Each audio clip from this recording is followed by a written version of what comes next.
You ready now? Okay. The other one, please, Habib. The other one too. The second one. I do.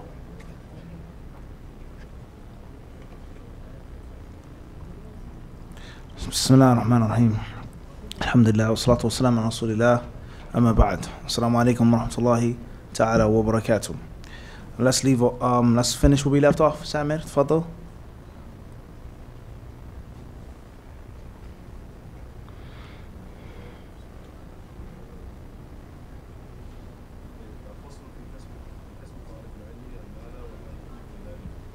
A student of knowledge earning money, working, being independent, being self-sufficient, having the money which allows you to study and do without working long hours or impermissible jobs or disliked jobs or doubtful income. Very important.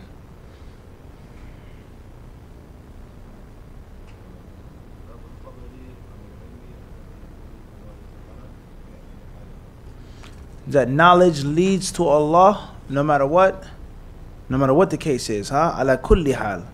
طيب.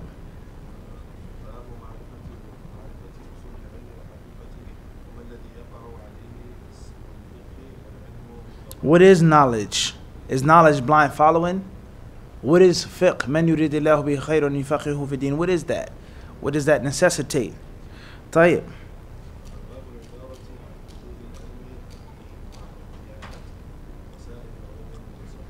طيب.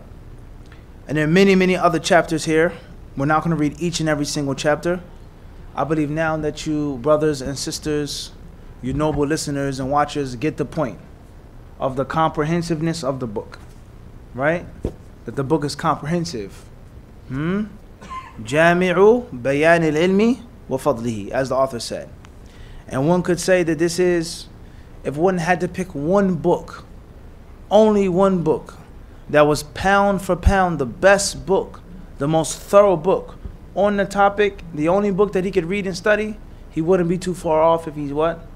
If he said this one. He wouldn't be too far off if he picked this one. If a person had to pick just one book to stick with and one book to use as his guide and his manual for seeking ilm, then one wouldn't be too far-fetched or too far off. He wouldn't be too far off the mark if he said it was what? If he said it was this one. Now, bi'idhnillahi ta'ala, what we want to do is we want to read from a few chapters, if possible, if not, at least one chapter.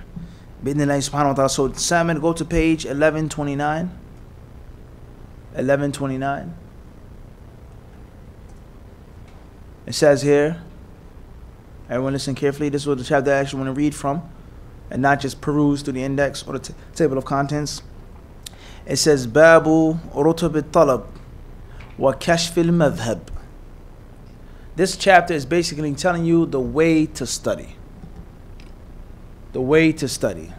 Breaking it down. The actual way of doing it. And the way of leveling up. Starting from the bottom and gradually, progressively going step by step by step by step by step. And not being all over the place in your studies, but actually studying systematically, progressively, what to start off with, what to avoid, etc. Everyone clear on this? That's what we want to discuss right now. And the author, he says, قال أبو عمر رحمه الله طلب العلم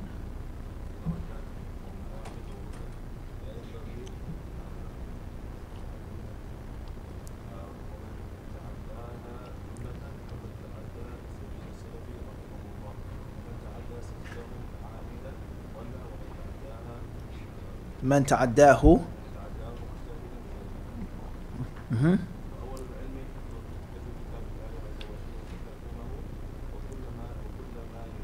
وكل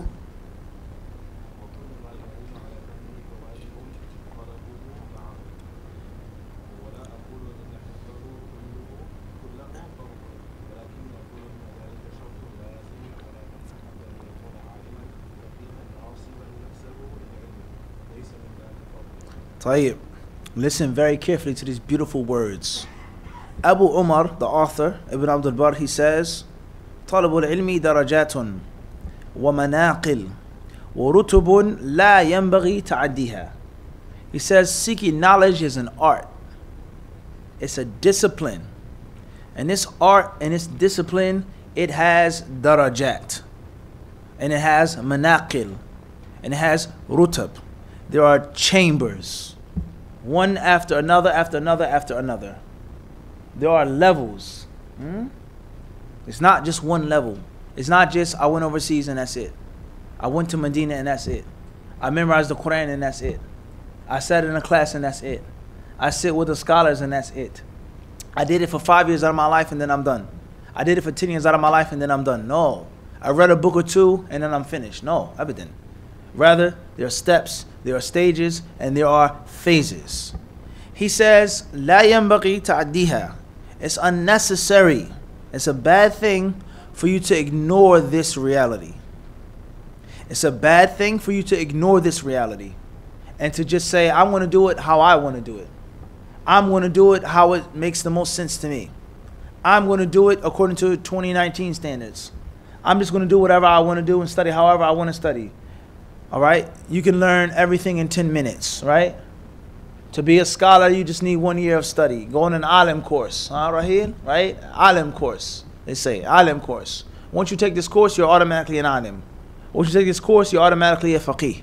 Once you study with this sheikh or you've seen this sheikh's face, another ila wajh sheikh fulan, they say what? Khalas, you're finished, you're done. It's not what Ibn Abdul Barr rahimahullah ta'ala says. He says, لا ينبغي, that's unnecessary. وَمَنْ تَعَدَّاهَا جُمْلَةً. And he who ignores this system and this process and these levels and these chambers all at once or as a whole, not just one here and there. I studied this systematically and this one I didn't study systematically. I got ijazah in this, but this one I didn't get ijazah in. I memorized this whole thing, but I only memorized part of that. La, he says jumlatan. He just ignores them like, yeah, whatever, right. And moves forward. He says, فَقَدْ تَعَدَّى سَبِيلَ السَّلَفِ رَحِمَهُمُ اللَّهِ. Then he has ignored and transgressed and went beyond the way of the pious predecessors. وَمَا أَدْرَاكَ مَا السَّلَفُ وَمَنْ هُمَ السَّلَفُ. وَمَا أَدْرَاكَ مَا يعني سَبِيلُهُمْ إيش سَبِيلُ السَّلَفِ. What is the importance of their way? Why are they so important? Why are they so special? What's the big deal that he's ignored and transgressed the way of the Salaf? So what? Big deal. So this is based off of pre-understood information to the reader that the Salaf al-Salih, the pious predecessors, have a status in the deen. And that how they practiced Islam in theory, let alone, as I said, practice, was the most perfect and complete way of Islam. And that Allah Azza wa Jalla has commanded us and He has ordered us to follow their way.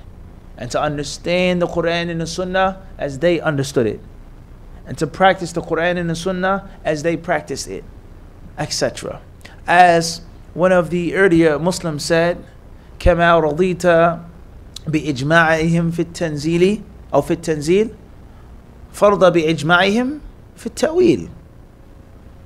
كما رضيت بإجماعهم في التنزيل فرض بإجماعهم في التأويل.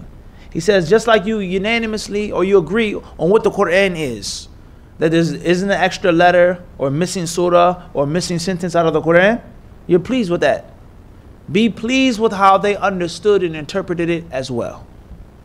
There's no one who says that the Salaf were wrong and there's another surah that they missed out on. You understand this? The Mus'haf of Uthman was messed up, it was wrong, it was missing something. No one is going to say that. Similarly, be pleased with how Uthman understood it and how he practiced it, and the Salaf al-Salih as a whole. Everyone understand this? Now, we don't have the time to discuss this in full detail. This is just briefly. So he says that if you ignore their way in seeking ilm, you've ignored the way of the Salaf. And this also proves and it shows us is that the Salaf and their way is not just Aqidah. And it's not just Bid'ah and Sunnah, as many people think and promote it. It's much more than that. The way of the Salaf is not just about Asma wa Sifat, and that's it. Many people, they promote this, directly or indirectly. They think al-farq bayna sabil al-salaf wa madhhab al-salaf wa man khalafahum faqat fi al-asma wa sifat. Al-istiwa, and that's it. No. The Salaf al-Salih is an entire lifestyle. Their madhab is an entire lifestyle. It's an entire way. And from that, And from the most important aspects of that is talabul ilm. It's seeking knowledge. Rather, seeking knowledge is the foundation of al-asma wa sifat. Seeking knowledge is the foundation of sunnah versus bid'ah. Seeking knowledge is the foundation of all other affairs. Because how do you know what to believe in and how to believe it unless you have the information? Unless you have the what? The information. And where are you getting the information unless you seek it? And if you're seeking the information, then how are you seeking it? Everyone understand this? So that's first and foremost. Listen to this golden principle as if this is the statement of Ibn Taymiyyah or Ibn Abdul Wahhab or Ibn Uthaymeen or Albani or this one or that one that the people say are the only ones who they've brought this and they've made this up. Listen to this statement. He's from the 5th century. And he's from the West, Spain and Portugal, Andalusia. He's nowhere in Arabia, all right? He says, وَمَنْ تَعَدَّى سَبِيلَهُمْ عَامِدًا ضَلَّ. And anyone who intentionally goes beyond the way of the Salaf is went astray. Allahu Akbar. This is written down in gold pertaining to Asma wa Sifat, pertaining to the Quran, the Sahaba, Iman, pertaining to Al-Khuruj al-Hakim al-Zalim, pertaining to Jihad, pertaining. If you just say, I don't care what the Salaf did and said and how they understood it, I'm going to do it how I want to do it, intentionally, then you'll be astray. He says, وَمَنْ تَعَدَّاهُ مُجْتَهِدًا زَلْ. And anyone who does it mistakenly, with a good intention, he wanted good, he didn't intend an evil thing, but he just didn't follow the right way, zalla, he's going to slip. So this here is a statement of a scholar who came over 300 years, well over 300 years before Ibn Taymiyyah. So Ibn Taymiyyah rahimahullah ta'ala was not the first person to say that there's something called madhab al-salaf or sabil al-salaf. Everyone understand this? It didn't start with Ibn Taymiyyah, let alone Ibn Abdul Wahhab, let alone with Saudi Arabia. It's older than that, it's deeper than that. Everyone clear on this or not? And the proof is right in front of your face. Right what? Right in front of your face. So many people today who call themselves Maliki, not all, but many, they call themselves Maliki. I'm Maliki. Nahnu Malikiya. We're upon the madhab Imam Dar al-Hijrah. You go all over North Africa and other places, in other parts of the world, West Africa, they say we're Maliki. And you sit them down and you discuss affairs with them, you'll find them upon all types of innovations, bid'ah, munkarat, all types of ta'wilat, fasida, all types of cultural practices that have nothing to do with the deen. And they say, Nahnu Malikiyya, we're following Imam Malik. And anyone who says that Allah is above the throne, anyone who says that this is obligatory and this is sunnah, he's Wahhabi. He's Wahhabi, he's from Saudi, he's from the Hijaz, he's Najdi.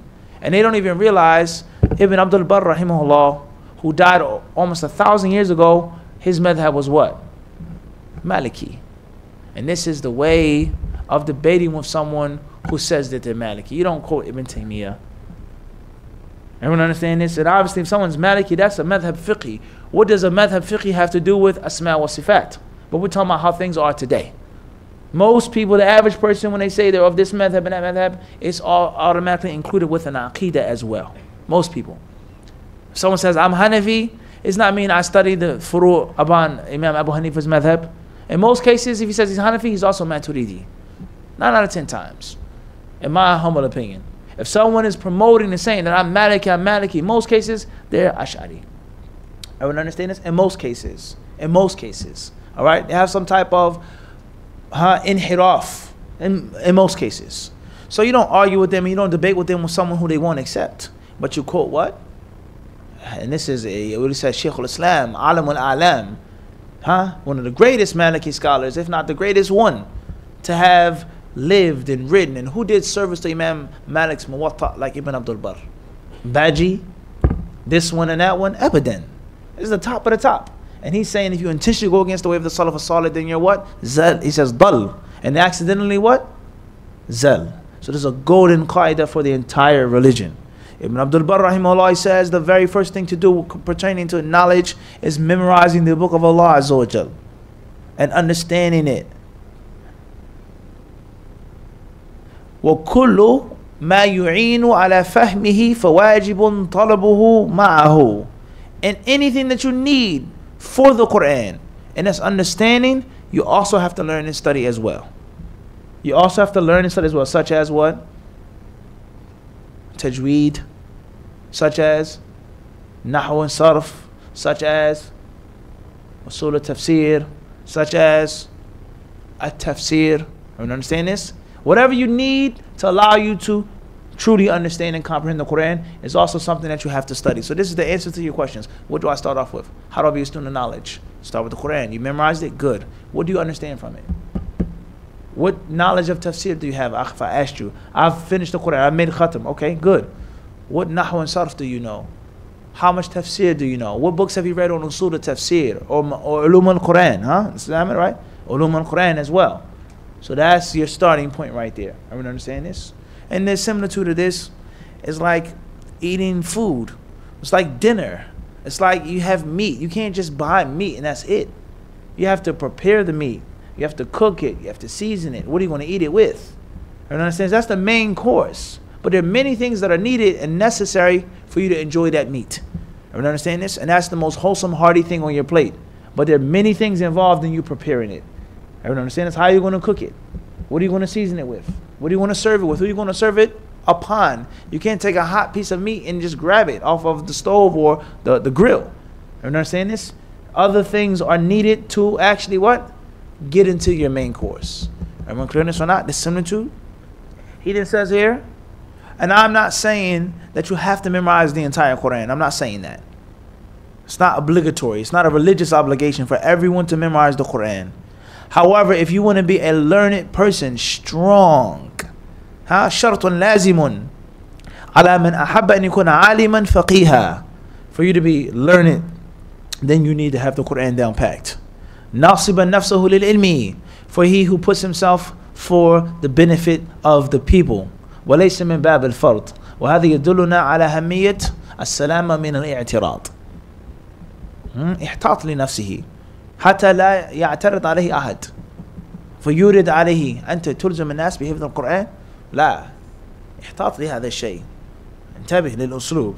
It's never to allow someone to find a loophole in what you're saying. أنت معي خالد؟ طيب, moving forward. حدثنا عبد الوارث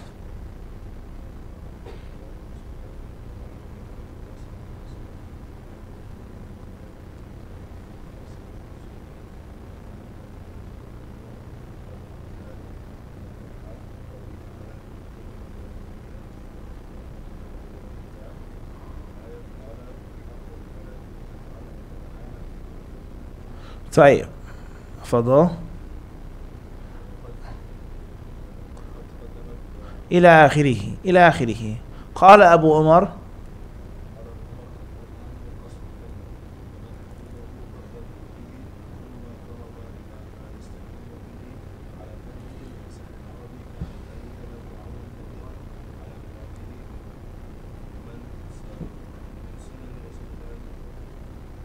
ومن سنني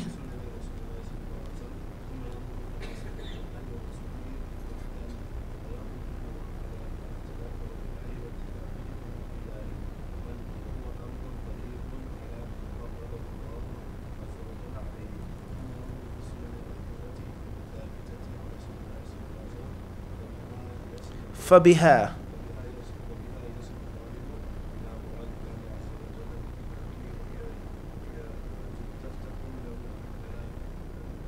طيب, then after you memorize the Quran, it depends on when you memorized it. If you memorized it when you were young at age, then you have a head start. You got a head start if you've memorized the Quran before you even reach puberty. You have a major head start. And after you've memorized the Quran, it's not enough. He says, then you go and you start understanding the Quran via the language of the Quran, which is the Arabic language. The Arabic language. And I'm going to say as a fa'idah, whether you like it or not, but the truth is to be said, language is always attached and connected to culture. That's how things are. If you want to learn English good and well, you're living in Canada or Australia or New Zealand or South Africa, wherever you are, in which languages the official or predominant or one of the official and predominant languages, you have to learn the culture as well. If I said, teach me Somali, teach me Somali language. You can give me some words, you can give me a dictionary, watch this video, so on and so forth. But it's not the same as say, come with me to this walima. Come with me to my mother's house. She's going to cook for you and she's going to show you some things and some etiquette, how we eat and what we do and what we say. Everyone understand this? Travel to Somalia, stay there for a couple of months. You get to mix with the people and see how the people talk and express themselves. Which of the two is going to have a better understanding of the Somali language? The one who just learned it with a book and in a university, or the one who went to Somalia, went over your mother's house, played soccer with you, so which of the two? Without any question. So language and culture go what? Hand in hand. So many people, oftentimes, they prevent themselves from learning and studying because of issues of racism or prejudice, or they may just say, I just don't like Arab people or Middle Eastern people. That's fine. There's no thing which you have to like everyone from the Middle East. But if you want to learn their language, which is the key to learning the Quran and the Sunnah, then you have to do that. And the more of their culture that you learn and you become acquainted with, the easier it is for you to properly what? Get their language down packed and to communicate. And the better your tongue is, the better your ears are, and the way that you think in Arabic, the easier it is for you to take the key and unlock it and go directly to the Quran and the books of tafsir. So don't allow shaitan to trick you and to fool you. Don't allow shaitan to trick you and to fool you. Everyone understand this? This is a reality. Moving forward, he says, كَانَ ذَلِكَ لَهُ عَوْنًا كَبِيرًا. That's a major help and aid for him. وَمِن سُنَنِ رَسُولِ اللَّهِ صَلَّى اللَّهُ عَلَيْهِ وَسَلَّمَ. And also the sunnah of the Messenger of Allah صلى الله عليه وسلم. Then after that, look into the sciences of the Quran, such as nasikh and mansukh. A ruling that once was in the Quran is no longer. Is no longer. Everyone understand this? Is no what? Is no longer. It once was a ruling, but Allah sent out another ayah, and which is what? Cancel that ruling. He says, وَيَقِفُ عَلَى اخْتِلَافِ الْعُلَمَاءِ وَاتِّفَاقِهِمْ فِي ذَلِكَ. And to know the different madhabs of the ulama. What does Abu Hanifa say about the ayah? And what does Shafi'i and Ahmad say about the ayah? And it is something which is easy if Allah makes it easy for you. It's something easy if Allah makes it easy for us. Tawfiq. It's only from Allah subhanahu wa ta'ala. And you do what? You put forth the effort. Anta tabdhul as-sabab. You put forth the effort, and Allah Azza wa Jalla, if He wills that, He'll make the rest easy upon you. After that, the Quran, He says, don't just stop there. ينظروا في السنن المأثورة الثابتة. To go with the authentic hadiths from the Prophet sallallahu alaihi wasallam. Now, ilm al-hadith, the importance of what? Ilm al-hadith, as a student of knowledge. And that will allow you, listen to this golden principle. فَبِهَا يَصِلُ الطَّالِبُ إِلَى مُرَادِ اللَّهِ عَزَّ وَجَلَّ فِي كِتَابِهِ. Allahu Akbar. With the sunnah and hadith, you will understand what Allah meant in His book. Golden principle. Golden principle. Understanding the Quran without the hadith, it's not going to happen. You're going to have a misunderstanding. You're going to leave it to your own personal taste and view and interpretation, which is not going to be accurate. Listen to this. Listen to these words, guys. The sunnah is the key to properly understanding the Quran. Hadith of the Prophet ﷺ is the key to learning the Quran. So those who say that there's no hadith and there's no sunnah, they are kuffar. They are not Muslims because they've rejected the Quran. They've rejected the Quran. And they told Allah subhanahu wa ta'ala that He told us to go back to something, فَإِن تَنَازَعْتُمْ فِي شَيْءٍ, to return to something which doesn't exist, or doesn't make sense, or it's all fabricated, or it's all made up. This is what He's disrespecting the Quran. Allah is the one who told us to go back to Muhammad. Allah is the one who says, إِن تُطِيعُوهُ, if you obey Him. Allah says, how يُسَلِّمُ تَسْلِيمًا, to totally submit to the Prophet ﷺ. And if Muhammad died over 1400 years ago, and the Quran is for to be the end of time, how can we go back to the Prophet and go back to his grave? What does that mean? Go back to him and submit to him, except for his what? His statements. Just like non-Muslims do. To this day, what would such and such do? What would the past king do? He's dead, he's gone. But they still base their current day actions based off of his what? His principles and what he would do in the hypothetical situation. Let alone if we have textual information showing us this is what the Prophet said about this issue. Everyone understand this? So understanding the Sunnah is the key to understanding the Quran. وَهِيَ تَفْتَحُ لَهُ أَحْكَامَ الْقُرْآنِ فَتْحًا. It would make him have the thorough, total ability of understanding the rulings of the Quran. And we live in a time in which the people say that hadith isn't important. Hadith is not from Sunnah. Hadith is all fabrication. It's all superstition. The Hadith is nothing more than Arab customs. Adat al-Arab. That's not Islam. This is the time in which we live. And many of the people who say things like this, they call themselves what? Maliki. Huh? And this is what this great Imam is saying. وفي سير رسول الله صلى الله عليه وسلم تنبيه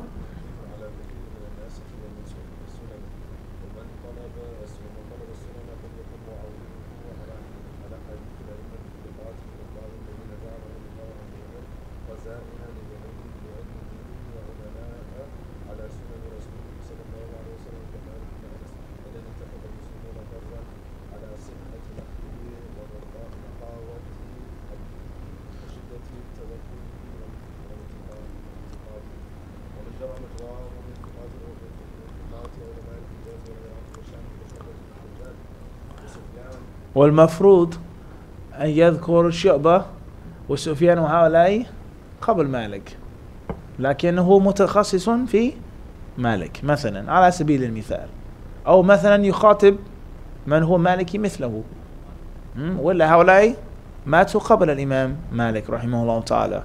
طيب أصحاب الزهني ها هو السائري أصحاب ابن، هل كذبت عليك يا أخي؟ الثقات كابن جريج ويونس ابن الأيلي. طيب فضل. وشعيب وهو ابن أبي حمزة الحمصي. طيب والليث وحديث هؤلاء وابن وهب من عبد الله المصري. طيب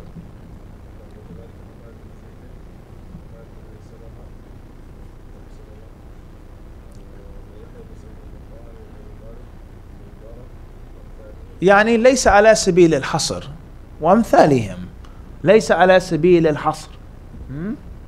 قال من أهل الثقة والأمانة.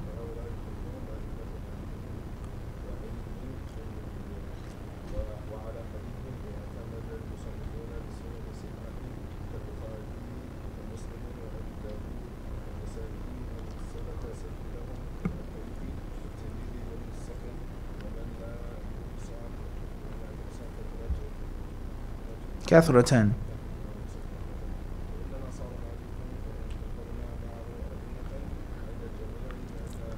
طيب إلى آخر كلامه رحمه الله.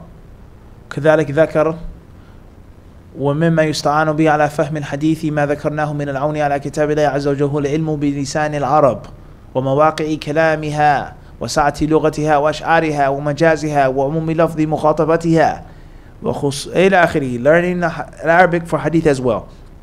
And that's a very important lesson with regards to answering the question, what do you start off with? How do I become a student of knowledge? Learn Arabic. It's nice to sit in this class and to read this book. Everyone wants to do that, but you have to sacrifice. Wallah, we've seen brothers go overseas in Medina and ignore Arabic, ignore mastering Arabic and locking it down because they want to rush to sit in the classes. They want to rush to sit in the classes. And unfortunately, you find some people who have been there longer than them, and they'll tell them, you got to sit with the ulama. You have to sit with the ulama. You got to study with the ulama. And they'll criticize some of them. We didn't see Brother Fulan and Sheikh Fulan's majlis. Where was he? We didn't see him. So therefore, you're a deviant. You're hizbi. You don't like the Sheikh. You're not sitting with the scholars. You're with this group and you're with that group. And they would sit people literally in the language program, that hour after Maghrib and Isha, that 2 hours going here doing that could be spent on what? Nahu, Sarf, poetry, Ajurumiyya, and all of those books, and locking down Arabic. Not for the purpose that you go overseas just to learn Arabic. And you don't want to study with the ulama, no. But how can you learn and benefit from the ulama if you don't understand what the ulama are saying? If you can't communicate with the ulama? If you don't understand those books that you spend all of that money for to put in your house, in your library? What's the purpose? Unless the purpose is something else. To be seen and to be recognized. I sat with the ulama, I sat with the scholars. Tayyib, bismillah. Let's sit down with you and let's see what you learned from the scholars. Like a batting cage. Mas'ala al-ula, faddal, throw the pitch, he misses. Mas'ala thaniya, give me one hadith. What does the ulama say about this? What's doing that? He swings wildly. Mas'ala thalitha, rabi'a, khamsa, he has nothing. And he was overseas for all of those years. Because you sat with the ulama and you could barely understand. You did not spend the necessary time to do what? To learn the language of the ulama. And that's pure common sense. That's pure common sense. Everyone understand this? And the same applies to buying books and getting a library. You have to learn Arabic. You have to control yourself. You have to have discipline. You don't do the exciting, fancy stuff if you haven't yet locked down the fundamentals. Everyone understand this? Arabic is the key. Learning it and perfecting it, that is the key. That's the first thing you should do. طيب ويلزم صاحب الحديث أن يعرف الصحابة. طيب ماشي. Now let's move forward to another chapter. Go to page 1087.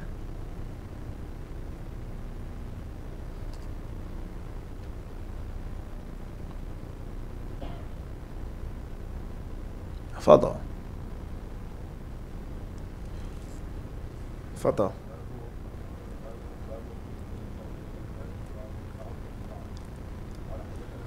He says this chapter that we're going to read briefly is one the scholars of Islam and the learned people of Islam, and the ruling applies to students and other people as well, when they talk about each other and they speak about each other and they begin to refute each other, as if Ibn Abdul Barr wrote this book for 2019.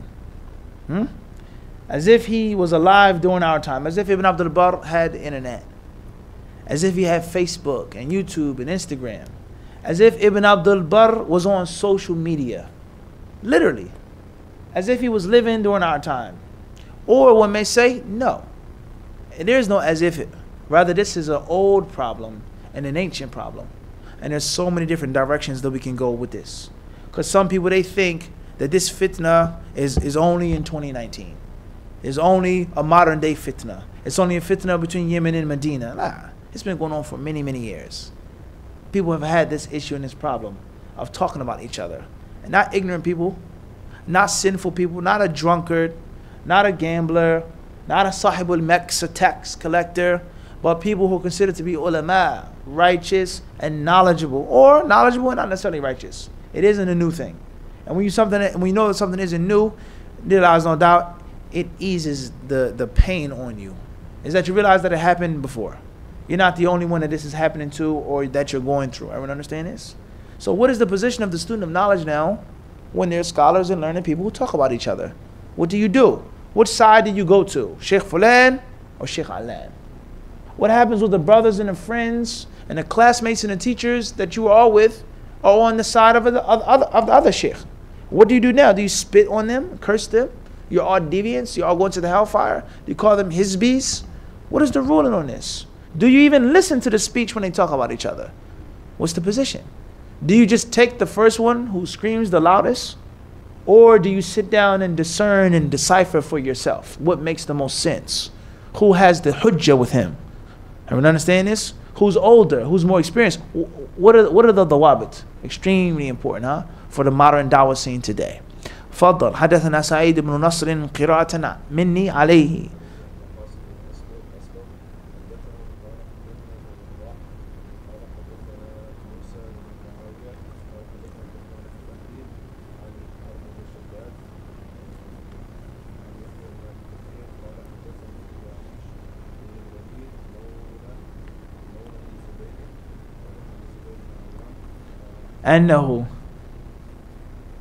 أنه مقدرا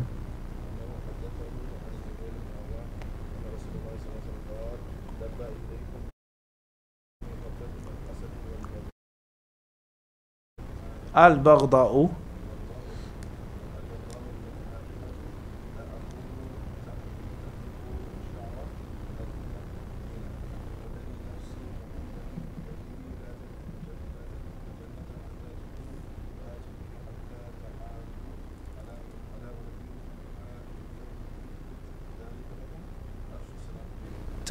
The first thing that he mentions in this chapter is a hadith. And that's a hadith that's narrated by Zubayr ibn al-Awwam, that the Messenger of Allah ﷺ said, you are afflicted, you have been afflicted, and you will be afflicted with the disease and the illness of the previous nations. The Jews, the Christians, those who came before you. What destroyed them, what ruined them, is crawling up on you. It's crawling up on you. And this illness and this cancer is al-hasadu wal-baghda. Is envy and enmity. Envy and enmity. Being a hater. Being a crab. Being jealous. Just being nasty. and looking for the negative things in people and finding the mistakes in your brother and your friend and in your teacher. We're not talking about someone who's worshiping a grave, someone who's flying on a magic carpet from one country to the next, or someone who's doing some crazy bid'ah. We're talking about Ahlul Sunnah, Ahlul Hadith. We are friends. We were both friends in Medina. My wife, your wife were friends. Our kids played together. We literally starved together and didn't have money together. We went from this place to that place to get this book and to meet this sheikh, and we studied in the same place.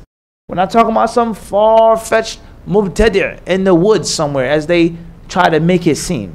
Come on, man. It's Abdul Qadir. Come on, what are you talking? Abdul Qadir. We all know Abdul Qadir. We're all with him. What are you talking about? Oh, he's in haraf. He's deviated. He's did this. Sara, wasara. We were just yesterday. We were what? Best of friends. Just yesterday, I was your teacher. You were my student. You were my teacher. What heck that? Just yesterday. Just like that. Everyone understand this? Al-Hasad. And the only reason why I start talking about Abdul Qadir is because Abdul Qadir got better grades than me. Abdul Qadir, he got married to the sister that I wanted to marry, but she didn't like the way I looked. She liked the way Abdul Qadir looks. Well, Abdul Qadir went back to the United States or Canada, and he was the imam of this masjid, and I'm the imam of that masjid. And he's accepted and acclaimed worldwide, or whatever the case may be. Abdul Qadir is more intelligent than me. He's not afraid, he's not scared like I am. I'm scared to say what I really feel because of the older brothers. So therefore, now I'm going to talk about Abdul Qadir. Wallahi, Medina, I saw this from him. Wallahi, I noticed when we went to the sheikh's house, he had a smirk on his face all of those years. Wallahi, I noticed this, and kada, and hasad, is envy. And the only reason which made me sit down and go through his tapes and listen to his lectures and literally fish for mistakes is because of hasad. And because of my hasad and my evilness that colors my judgment and it blinds me and deafens my ears. He gave an hour lecture explaining the hadith, and I want to take a 20-second snippet. 20-second snippet. And that's point number one against you. Then he gave a 10-part series on the explanation of Aqidah. And in one part, he quoted from someone else. I'm going to take that snippet and act like that's what he said. And then he said something, which is a mistake. He did make an error, but he took it back in another lecture. Or whatever the case may be. And then I make a what? A collage. These are my points against Abdul Qadir. He's a deviant. Get rid of his books, get rid of his tapes. Don't sit with him, don't study with him.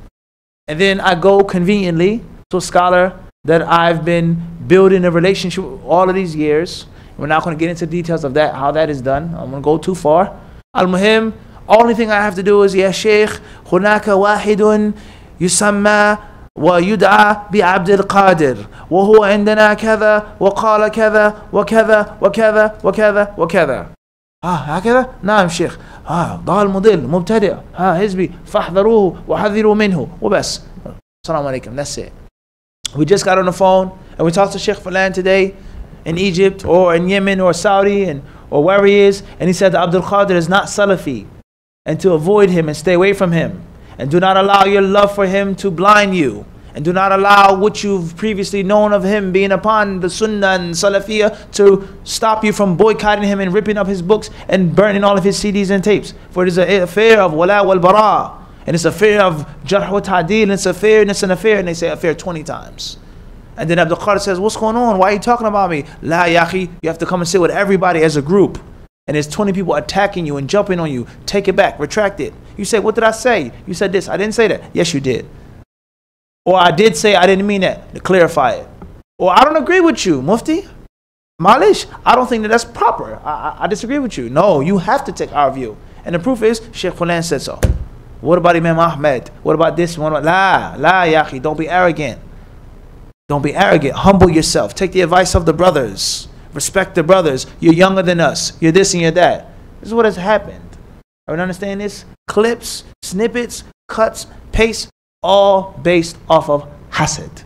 The bottom line is that we're envious and we're jealous. And we're hating, and we have to find some way to destroy him and make him look bad. And then those who don't agree with us, we boycott them.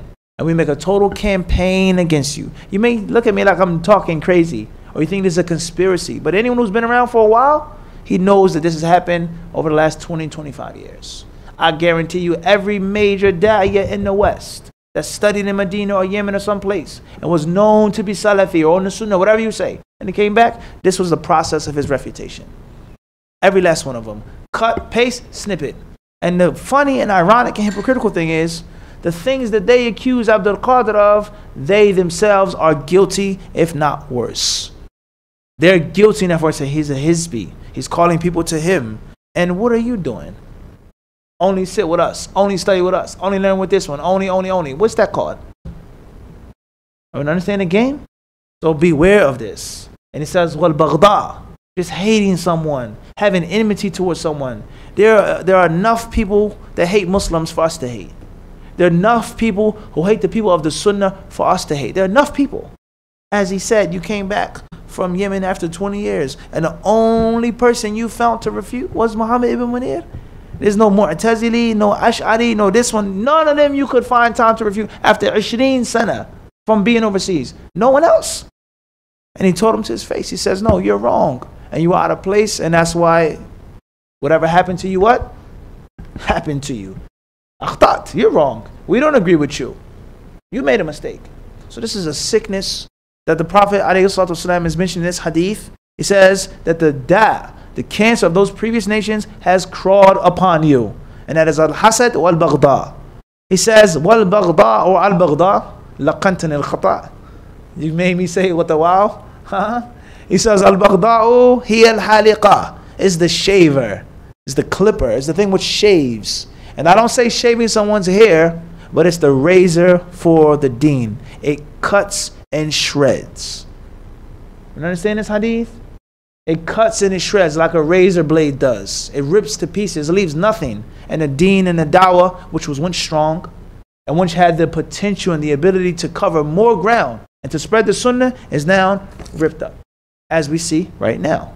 Everyone understand this? Here you have your markaz, I have my markaz, he have his masjid, he has his masjid, and we were all in the same school together. And we all see eye to eye. The things that we differ over are few, if any, and the things that we agree upon are how many, Abdul Qadir? No doubt. Your aqidah, my aqidah, we all know is one. What heck is that? So he says, tahliqud deen, it cuts the religion up. And I swear by Allah, the one whose hand Muhammad's soul is, you shall not enter paradise until you believe. And you will not believe until you love one another. You will not believe until you love each other and stop hating each other. He says, and shall I teach you something which will help you out in that? He says, give the salams to each other. And the first thing that they do overseas when someone is being refuted or boycotted is not give him the what? The salams. And they say, anta mahjur.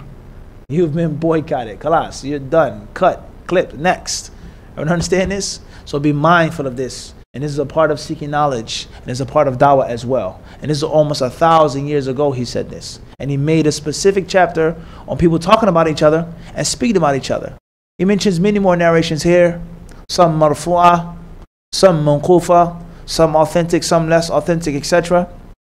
And then he goes on and say, خُذُوا الْعِلْمَ حَيْثُ وَجَدْتُمْ وَلَا تَقْبَلُوا قَوْلَ الْفُقَهَاءِ بَعْضِهِمْ فِي بَعْضٍ فَإِنَّهُمْ يَتَغَيَّرُونَ تَغَيُّرَ التُّيُوسِ فِي الزِّرْبِيَّةِ أو في زريبية أو كما جاء الله أعلم بالضبط بالذات قال.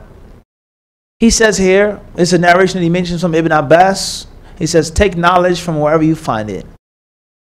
Take knowledge from wherever you find it, and do not accept the speech of the fuqaha concerning each other.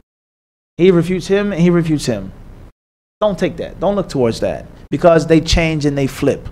Ya Allah. One day, tazkiyah, the next day, shaitan, dal, mudil. And just yesterday, he gave him alqab, fakhma, imam, jabal. They call him the mountain of Medina.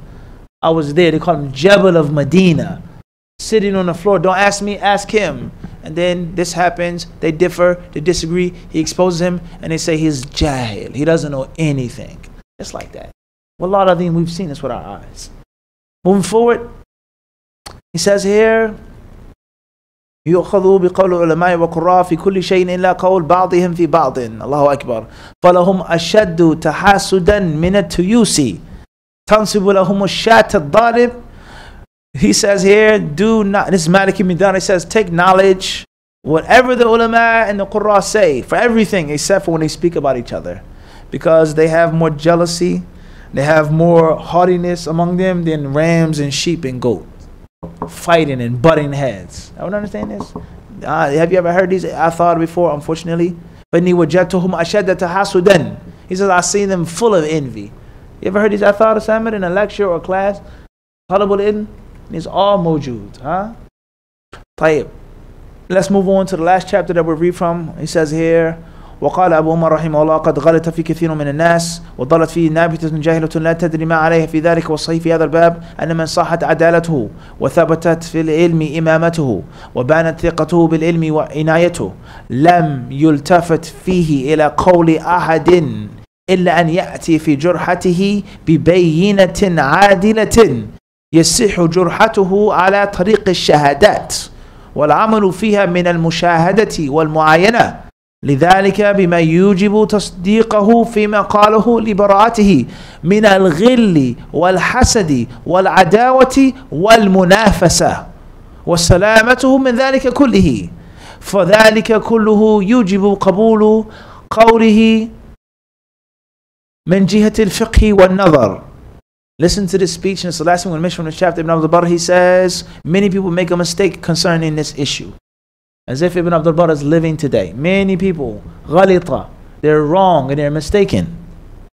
Many ignorant people with amateur skills, nabitatun jahila, they're barely getting by. They don't know what they say and what they talk about. And that which is correct concerning this issue is that he who is proven to be righteous and just, he was proven to be learned and knowledgeable, he was proven to have ilm, to have benefit, to be upon the sunnah, he says, then no one is to look towards what people say about him unless they bring clear, conclusive evidence, clear proof stating that he's wrong, he made this mistake, he's to be refuted, don't learn, so on and so forth. We have Yaqeen, the Abdul Qadir went overseas, he studied, he graduated, we all know him, we all watched him, we all saw what he did, we all saw what he came back and did. It's clear for years. And he said something which is perhaps, maybe, mumkin, we did, so on forth. None of that is of the level of yaqeen of what we know about what? Abdul Qadir. So you're either going to do one or two things.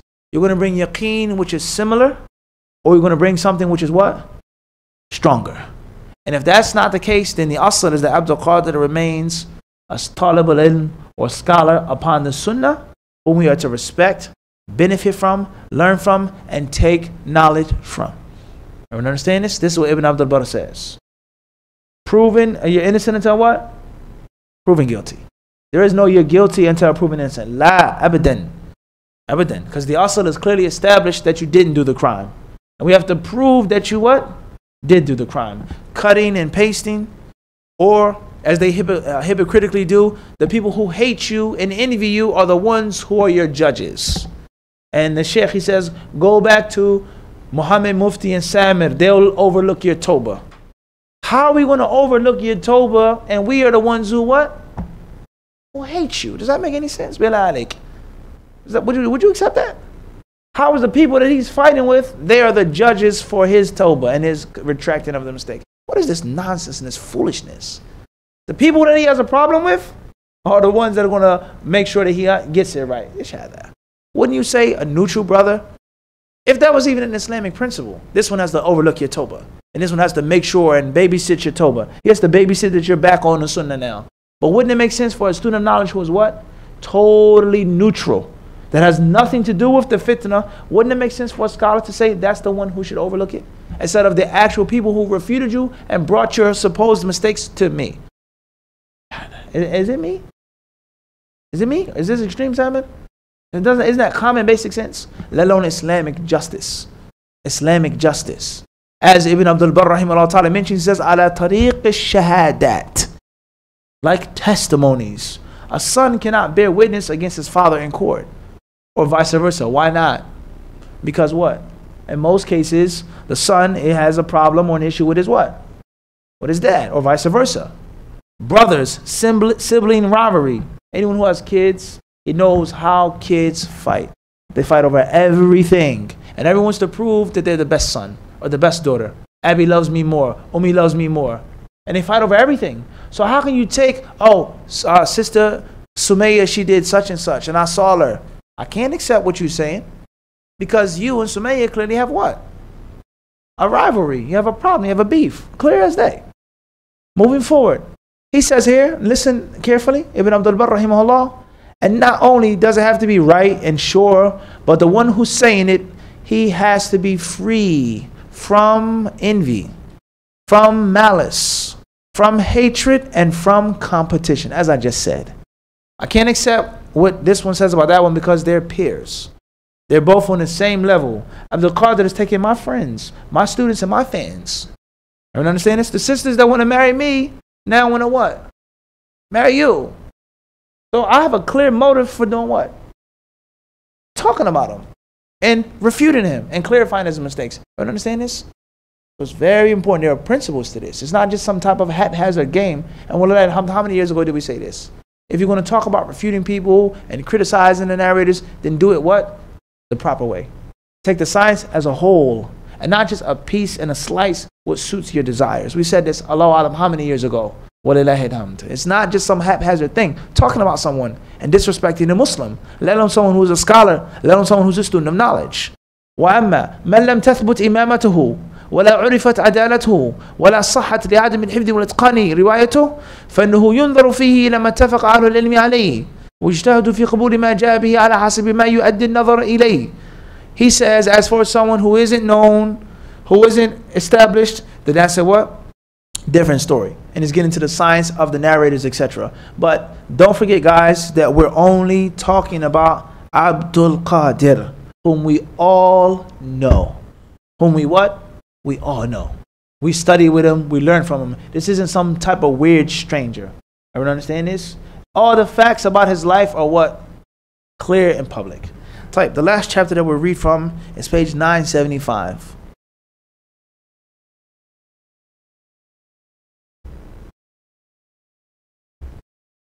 Yellow.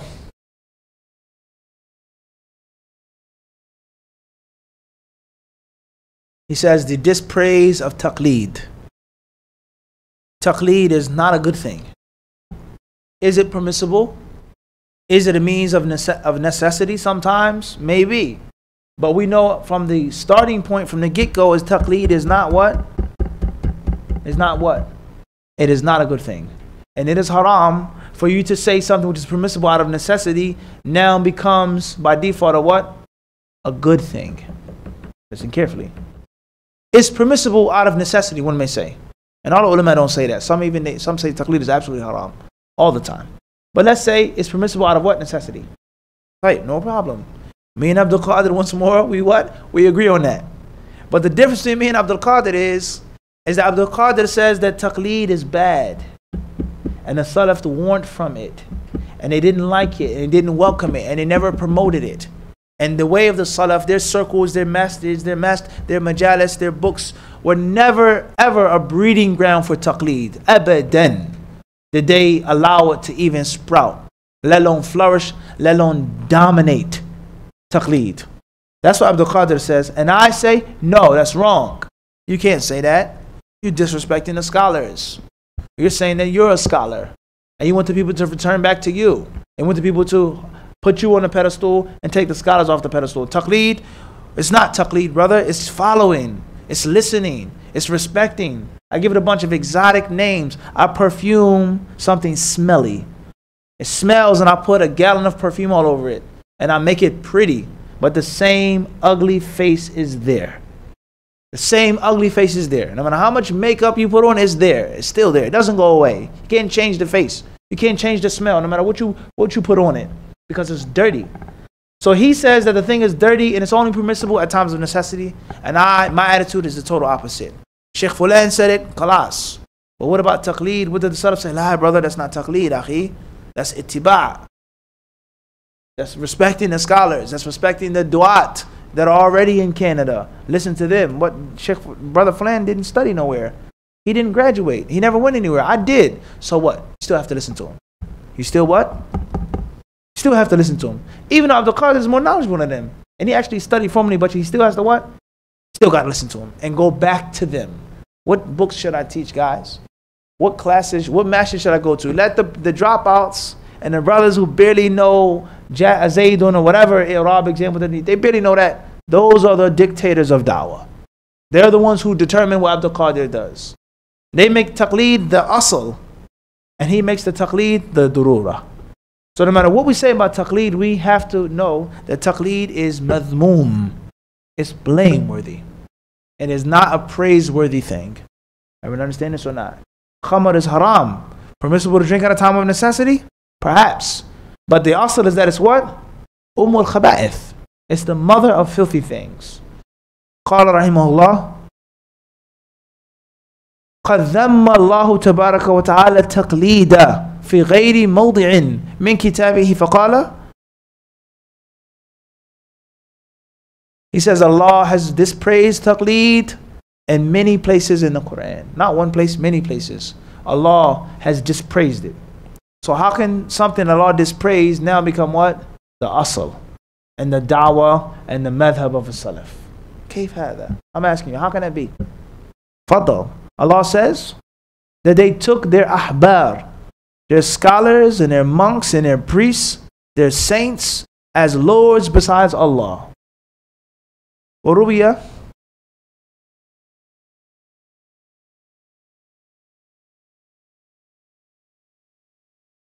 They didn't worship them, meaning they didn't sit in front of them making sujood, raising their hands. They didn't make tawaf around them.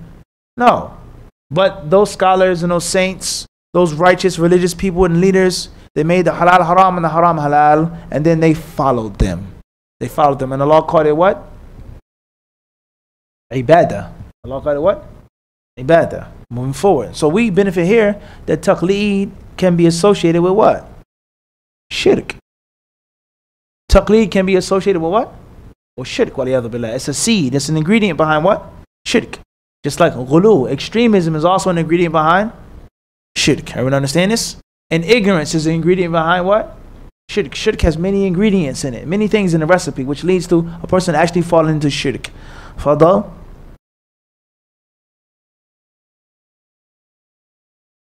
طيب ذكر الأدلة على هذا استدل على قوله بالآيات والأحاديث والآثار. قلت طيب ذكر الآثار على هذا إلى آخر الباب. So just be mindful of the dispraise of taqleed. When is it permissible? When is it a necessity? We don't want to discuss that right now. We want to talk about it being a bad thing, like we mentioned in the khutbah about killing and murder. All right, the people who lost their children, the people who lost lives, etc., so on and so forth. That wasn't the topic of our khutbah, to console them. We wanted to just scare people and push young people away from gun violence. That's it. The other aspects are explained in what? Other khutbahs and other times. That's the only thing we want to mention here is that taqleed is not a good thing. And if it is permissible, then it's only permissible in certain instances with certain people.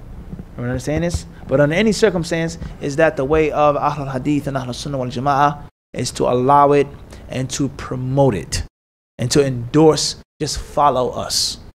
Just listen and just follow. Allah Azza wa Jal surely knows best. If the brothers and sisters, inshallah ta'ala, in the future, can go back to the book yourselves, read it yourselves on your own time. If you can't speak English, then learn that. If you can't speak Arabic, then learn English. If you can't speak Arabic, then maybe it's above your level. Start with the smaller books. But the brothers who can read Arabic, make sure this book, inshallah ta'ala, is under your pillow. Because it's one of, if not the best book, written on the topic of talab al-ilm and becoming, inshallah ta'ala, a hadith disciple. And Allah knows best. Jazakumullahu khairan. Perhaps we'll take some questions that we may have, inshallah. I have 3 questions, or maybe 4 of them. Try to start off with those that came from the other night. My cousin wants to name her son John, Venice, or George. John, James, or George. What can I say to her? Say to her the importance of giving your son or daughter a good, wholesome name. Inshallah, brother maybe can sit on that side. Someone can help out, so we don't have the same thing that happened last time, the throwing and the tossing of questions.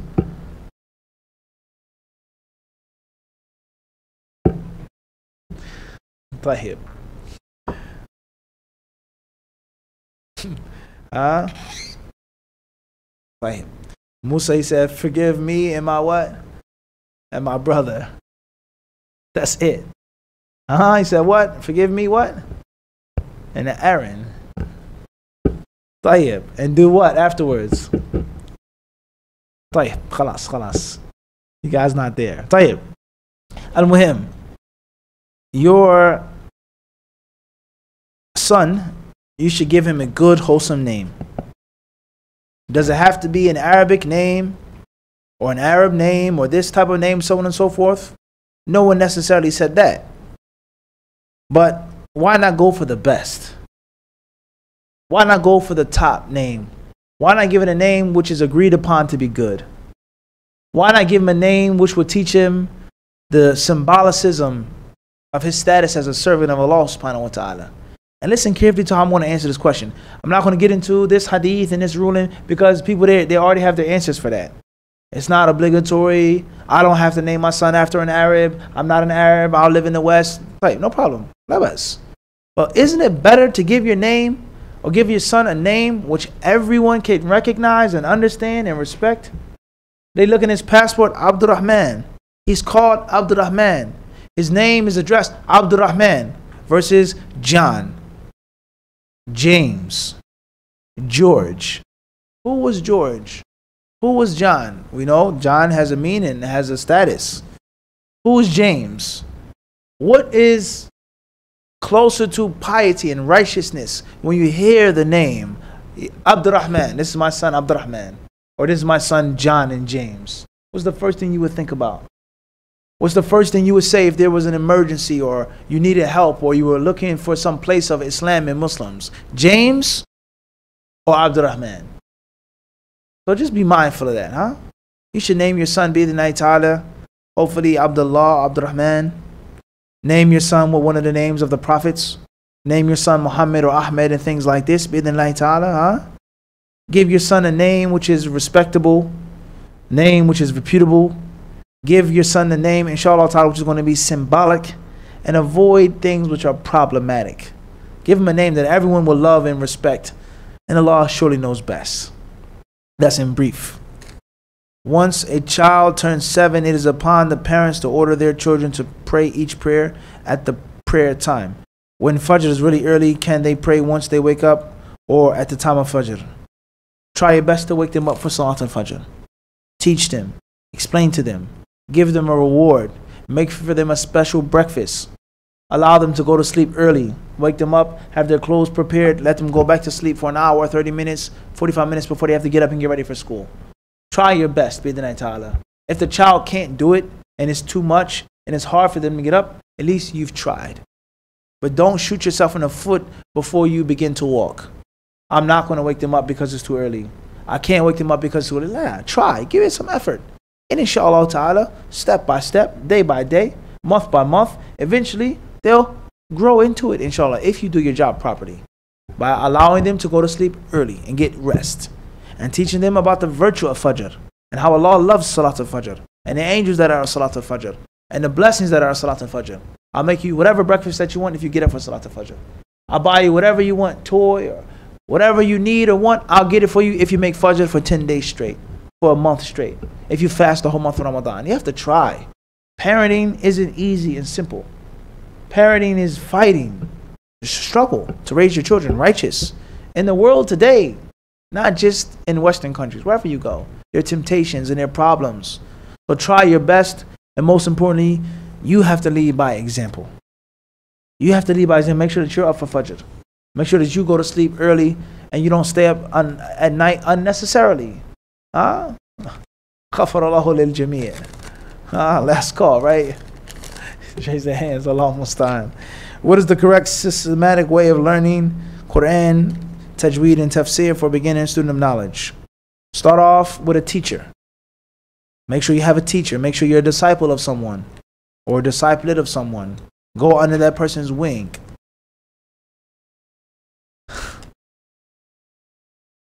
Tayyib. Inshallah, our brother can volunteer to sit there, please. Or maybe the sisters can text your husband over here to read the questions. Inshallah ta'ala. Jazakumullah khairan. May Allah bless and reward all of you. Ameen. Tayyib. Brothers and sisters, not just sisters, huh? Tayyib. Al-Muhim is make sure that you have a teacher, step number 1.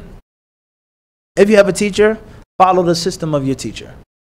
If you don't have a teacher, or you do have a teacher but you want some books on the side, some supplementary resources on the side, tayyib, la bas. Take a small, simple book. Ask someone to explain to you the basics of Tajweed. Tuhfat al-Atfal, as an example. Small, simple, basic thing on Tajweed. Or anything else which is simplified in English. It doesn't have to be in Arabic. Alright? Ask someone to teach you the basics of Tafsir. Surah al-Fatiha. Juz Amma. Alright? Qul huwallahu ahad. Qul a'udhu bi rabbil falaq. Qul a'udhu bi rabbin nas. Learn the basics of the surahs. The background of the surahs, like we explained. Alright? If you read Arabic and you study Arabic, then alhamdulillah, there are many things. Tafsir al-Jalalain is an excellent book for a beginner. Is it a perfect book? We didn't say that. Is it a mistake in that book like the mistakes in other books? Of course. But it's a very good book for a beginner. And it not only teaches you tafsir, but it strengthens your Arabic. It strengthens your Arabic. Alright? So you're killing 2 birds with 1 stone. And of course there are other tafsirs, tafsir al-Muyassar, etc. And Allah knows best. What is the correct systematic way of learning Arabic for beginner student of knowledge? Like we just explained. Having a teacher. And if you don't have a teacher, and you have to teach yourself, watch the videos that are online. Listen to the classes that are online. Get the PDFs, download the apps. Alright? Learn vocabulary. Learn basic ways of introducing yourself, of acquainting yourself, asking basic questions. Learn how to order a dish or food at a restaurant. And take it step by step. Bidnillahi ta'ala. You got to be constantly connected to and with Allah, the Mighty and the Most High. It says in Canada, the government gives you grants in a bank account by matching the amount of money that you invest in your children's post-secondary education. Additionally, they add interest into the account. Is it permissible to have this account but only take the amount without the interest? I believe we answered this question the other day. And if I'm not mistaken, it was Brother Yahya, may Allah bless him, who called a sister. I'm not sure whether it was his wife or sister or daughter. And they were asking that question on the phone. With that being said, I'll answer the question with Brother Yahya. And the brief answer now is the concept of having a bank account. That's one issue. Is it permissible to have a bank account in which money is deposited from a source of interest or a source of someone who deals with interest? What's the rule of having a bank account, guys? Before you even go that far, can you even have a bank account? Can you have a debit account? Checking and savings, is that even permissible? And would you go into the bank and you sign up and you pay a fee and your name is in their system and you're with the people that are involved with the riba? Is that permissible? Is that a necessity? That's a discussion in itself. Al-Muhim, you got the account, right? The bottom line. How many people would pull out their wallets right now and pull out a credit card or a debit card? If there's 50 people, 100 people, how many of us will pull them out? Probably what? Everybody. He didn't even say 99. Allahu Akbar. So one way or another, we're in the system. All right? Let's keep it real, unfortunately. So is it permissible for you to get the grant? If they give you a grant and they donate something to you for an educational purpose, one thing. The interest, the riba, whether that's interest or not, that comes with that is a different story. So at worst, take the grant and avoid the interest. And one could possibly say, one could possibly say, don't allow the interest to go to waste. Do not just leave it there and abandon it. Take the interest and do something with it. Take the interest and do something with it. Give it to some type of cause, even if it isn't with the intention of sadaqah. But don't allow the money just to go to waste. How many Muslims or masjids or people are in dire need for basic things? There's a new masjid, the bathroom needs the bathrooms to be fixed. Give the interest to fix the bathrooms.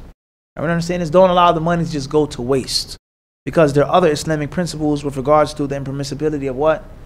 Wasting money. And with Allah subhanahu wa ta'ala is all success. Assalamu alaikum, Sheikh. I have a question regarding car insurance. On my car, I have one-way insurance that covers any damages on vehicles when I'm at fault in any accidents. However, this type of insurance does not cover damages to my car if I'm at fault. I heard from others around me that two-way insurance is not permissible, since legally you're not obligated by law to have one-way. I would like to protect myself as much as possible and opt for two-way, but I wanted to ask if it is permissible. Jazakumullahu khairan. May Allah bless you and reward you well. Car insurance, unfortunately, is like the other things that we just explained, which involves things which are clearly permissible, and it involves things which are clearly impermissible, and it involves things which are doubtful, in the middle. Maybe halal, maybe haram. I'm not too sure. So how many things do we do which are clearly impermissible under the claim that those things are what? Necessities. Or some of us, not even that. We do things and we don't even claim that it's a necessity. We know that it isn't obligatory, but we still do it. Let's make an example of this. It's a well-known view among the ulama of Islam and the researchers of the current day, current age, is that it's haram to take a photograph. It's haram to take a photograph. You cannot take a photograph under any circumstance. You cannot be in a video. You cannot be on YouTube. You say you can't watch YouTube. It's haram. Because it's a surah, and the people who make surahs are cursed, and the angels do not enter home in which is a surah. This is a well-known view, and it is a respected view. Qawlun mu'tabar, which the ulama of Islam say of today. And the fuqaha and the researchers, the bahithin, they hold this view. La bas, nothing wrong with that. Tell you. But you find many people, every single year, they make umrah and they make hajj. At least once. So twice a year they're going to Saudi Arabia. At least. Sometimes 3 times a year. Every time you enter and exit Saudi Arabia, you're using a what? A what? Passport. And then a passport is a what? A surah. To get your visa, you need a what? Pictures. And the pictures are considered to you, they're what? Surahs. So how is it permissible to keep making surahs and to keep using surahs to go make hajj and umrah, and you've made hajj 10 times already? Isn't it, according to your madhab, obligatory to do what? Destroy the passport. An ID, one may say, is a necessity. Maybe. And others say that it's not a necessity. You don't need an ID. But maybe an ID. But do you need a passport? Do you carry your passport around as your main source of identification? Let alone visa pictures. So how is it permissible for you to keep going to Hajj and Umrah every single year, 2-3 times, using the surahs? Is that obligatory? Of course not. Bil ijma'. Hajj and Umrah is only obligatory once in a lifetime. So where's the necessity in you doing that?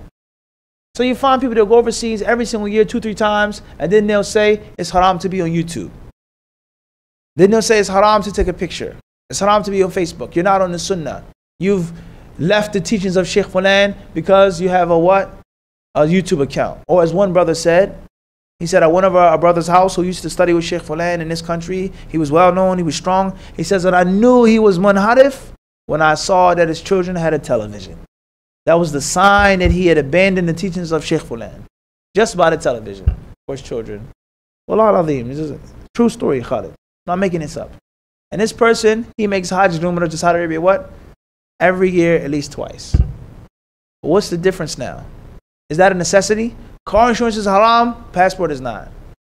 Car insurance is permissible, but life insurance is haram. Car insurance is obligatory, is a necessity, but not business insurance. Paying riba to this and to that is permissible, it's obligatory, but not mortgage for a house. Something is clearly what? Inconsistent. It's not making sense. It's not what?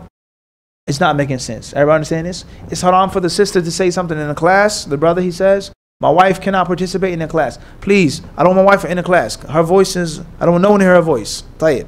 But every day your wife goes to work. Every day she goes to work. And not only does she go to work, she takes off her niqab and she works around non-Muslim men. And they know her as Tracy, not as Karima.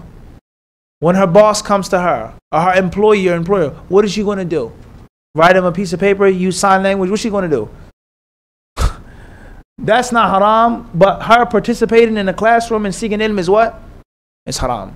Or your daughter or your sister or your mother, whoever, they go to college. They run kuffar, they run men, they have to talk, they do things. But in a class, She can't speak and she can't read. What is this? What is these double standards in fiqh now? She can't recite the Quran. She can't participate in the masjid, but she goes among kuffar every single day. And they hear her voice and they see her walk by. Something is seriously ill with our minds. All right? So therefore, at the end of the day, one-way or two-way insurance. If you feel that it is a necessity, or if it isn't a necessity, but it's a need to be insured and protected, because things happen, accidents happen. Who can pay all of that money when you get into an accident? Who can go to the doctors and pay $1,000, $1,500, $800 to get this one tooth sealed or capped off or braces falling off? Who can pay that money? Working with children and bills, who can pay that money? So if you feel it's a need or a necessity, then do it. One way or what? Two way. And that's because if it is haram for two way or one way, it's a necessity. And if one thing is a necessity, then there's no difference between what? Something else being a what?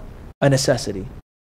And if that's not the case, if it's haram to do two way, only one way, then also this, and that's haram, and you can't pay this, and you can't get this back every year, you can't get tax, and all those other things are also always haram as well, because you don't need them, and they're clearly involved with interest. So we have to have a balance. If you feel that that's obligatory and it's a need to have that insurance, then that's one thing. And if you don't feel so, then do without it. It's just that simple. And with Allah subhanahu wa ta'ala is all success. How does one have the balance of seeking knowledge and earning a living while you are a sister who is unmarried? It depends on your situation. Are you living with your mother and father, or are you by yourself? It depends. It depends if you're not married. Were you previously married? Do you have children?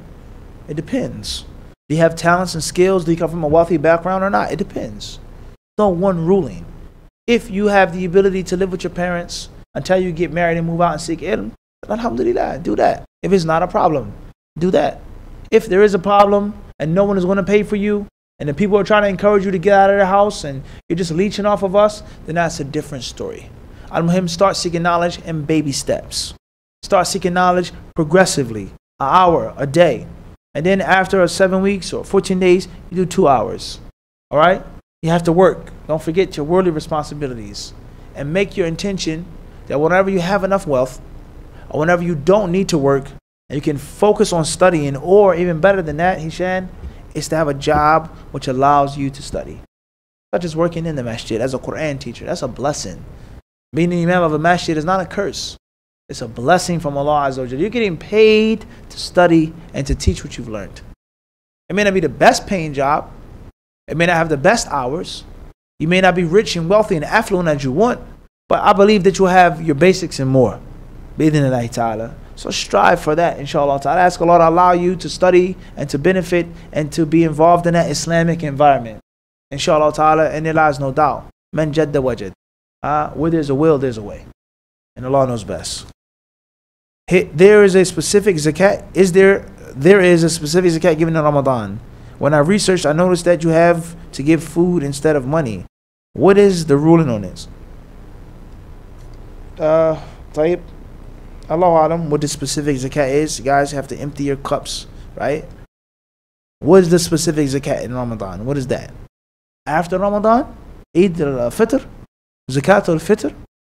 Perhaps that's what you mean? That's not necessarily what? During what? Ramadan. Ramadan is over when it's Eid time, technically. So if that's what you're talking about, giving food, Zakat al-Fitr, then that's something which is well known. And it has to be a sa'. Or, excuse me, it should be a sa' of grain. And a sa' is 4 scoops with both hands, of medium-sized hands. Not super big hands, not small, tiny hands, medium-sized hands. You go into the oats or barley or cream of wheat or whatever, oatmeal, and just what? You scoop it and put it in a bag, and that represents one head in your household. So you have, let's say you have 1 wife and 5 children. You, your wife, plus your 5 children, that's how many people? That's 7 bags. 7 sa's. You understand this? Or you have 3 wives, 4 wives, 2 wives. You have other children that are dependent upon you, your stepchildren. You pay the Zakat al-Fitr for them. And it should be given by the night ta'ala on the eve of the Eid, which is the nighttime before the morning of the Eid. You understand this? If that's what you're talking about. Some scholars say that it's permissible to be given in money. to be given with its equivalent or value of cash. Some ulama hold this view, and that's a valid view. That's a valid view. All right? As far as if a person's talking about actual zakat, which I don't think they are, then that's a different story. Zakat does not have to be paid in Ramadan. It has to be paid after those 12 months. And many people choose and select to give their zakat in the blessed month of what? Ramadan. And Allah knows best. Assalamu alaikum, Sheikh. I run away from home because of abuse that has been going on for more than 10 years. Abuse from my father and stepmother. And it ranges from emotional abuse to severe physical abuse. I will sometimes be beaten to the point where I lose consciousness. I was not allowed to attend school for several years, and I asked if I could go and study the deen instead. My father never approved. My family hated the way I dressed, and I would sometimes be forced to take off my niqab and dress the way they thought and deemed to be normal. I was never really allowed to go anywhere, almost like a house arrest. And if I did go out for any reason, I was tracked through phones or stalked by a family member, even when I was back in high school. Have I committed a major sin for cutting myself from my family and running away from home? Jazakallahu khair. Wa alaikum assalam wa rahmatullahi wa barakatuh. May Allah help you and support you and bless you. May Allah Azza wa Jal support you and give you the rewards for all of your suffering. And most importantly, may Allah remove the pain from you and remove those scars from you and allow you to heal and allow you to move forward with your life and not be haunted by those horrible experiences. Allahumma ameen. May Allah guide your father and guide your stepmother and the rest of your family.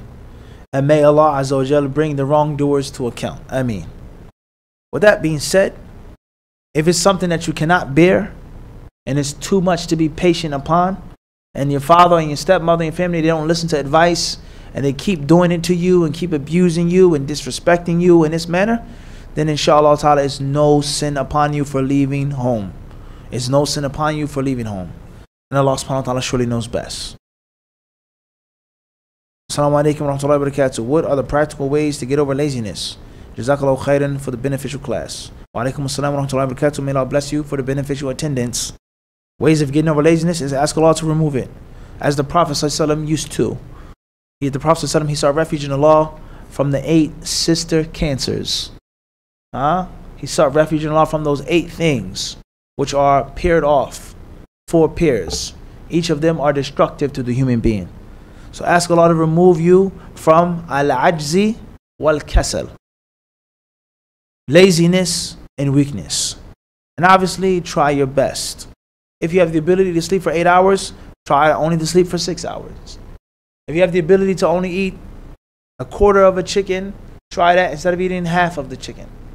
If you have the ability of not watching this show and sitting back, and try to do that. Maybe remove furniture from your house. That's an idea. Seriously. Get rid of your sofa and your love seat. Just have flat floor. And it allows no doubt when you have a flat floor instead of a sofa, it's going to make it harder for you to relax and sit back. No question about that. And this is one of the reasons, and Allah knows best, perhaps is one of the reasons why many Far Eastern cultures have less extravagant and lavish furniture than Western countries. We're talking about in the past. And you look overseas, many things are based off of the floor. They eat on the floor. They do martial arts on the floor. There are many moves and techniques that you learn to come out of a crouching position, a sitting position, a lying position. And overseas it's totally different. Even how people use the bathroom. May Allah bless you all. With regards to squatting, standing, sitting. Obviously we know there are different researchers who say that a toilet seat is harmful. They say that the toilet seat is harmful and it's not good for your body. And the different inventions and novelties they have you can buy online that counters the Western toilet seat. You guys know about this? This is real life science. They say that sitting all the time is harmful to you. When you wake up, you sit down and eat breakfast in a chair. After you eat a big, full English breakfast with a lot of this greasy food and this starch and this carb and all of this sugary juice and coffee and tea with cream, then you go and you get in your car and you drive to work for half an hour or an hour, sitting down. Or you're on a train, sitting down. On a bus, sitting down. You go to work, what do you do at work? Except for what? You sit down for 8 hours in your cubicle. You walk outside, smoke a cigarette, go get a hot dog. Some Muslims, many Muslims smoke cigarettes too. Let's not act like Muslims don't smoke cigarettes. That's not true. And you sit down, and then when you leave work, you do what? Drive home sitting down. When you get home, the first thing you do, may use the bathroom, and you're what? Sitting down in the seat. Then you sit and you eat dinner, and you do what? You sit down some more. That's a lot of sitting. You understand this? And that may be too much sitting and not sitting on the floor, on your legs, sitting on the floor. It's a difference. So I'm just trying to make a point here, is that perhaps you may need to remove unnecessary pieces of furniture from your home. Maybe get a thin bed. Maybe sleep on the floor. That may help you to overcome laziness. Cut your heat down. It's too hot or it's too cold. I mean, the reasons behind a person feeling lazy and lethargic. And of course, you have to work hard and you have to fight yourself. With the law is all success. Assalamu alaikum. What advice would you give for someone who is starting to work/read the Quran with Tajweed? Should they listen to a particular reciter as an example? Yeah, for sure. Listen to the reciters in general. Try to pick one. Pick one that you feel is the best or that you like the best. As long as it's a good reciter. Have a brother or sister who's more skilled and say this reciter's Tajweed is good, you can listen to him. And try to get one reciter down pat. Learn his way or her way. Inshallah ta'ala. That's a good idea for sure. Assalamu alaikum, Sheikh. This question is a follow-up to the running away from home question. Fadl akhi, I'm sorry. Go ahead. You had your hand up for a while. Bismillah.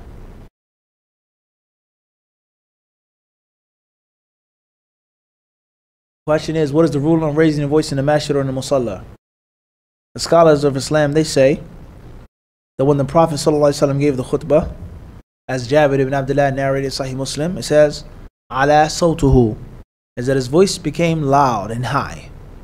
And the Prophet only raised his voice to warn the companions and to teach the companions. So therefore, anything which is the means of warning them and teaching them is permissible and is allowed to be done in the masjid or the musalla for educational purposes.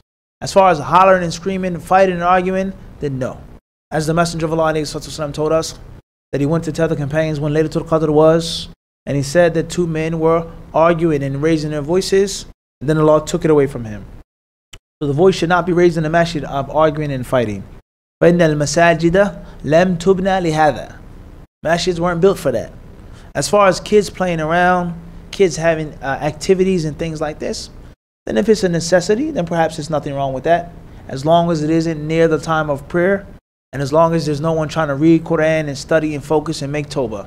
It says summer camp. Everyone knows that the kids are having their research, their activity. They're learning martial arts, learning boxing, or whatever in the masjid. And Allah knows best. Question is a follow-up. I have siblings whom I left back with my father and stepmother. I know for sure they would never go through that abuse I went through because their mother would never allow it. She was only abusing me because I was never her biological daughter and that my father believes anything she would say. However, since I left home, I heard from aunt that my siblings don't wear hijab anymore because their mom told them not to. They don't pray or attend madrasa anymore.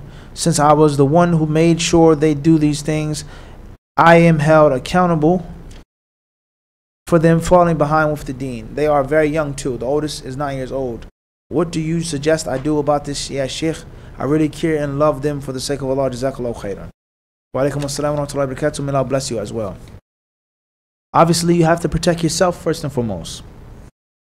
And if you're being abused and mistreated, what good are you to your siblings? If you're physically being beat up, what can you do for them? If your mind and your soul and your spirit is shattered through abuse, what help can you honestly offer them?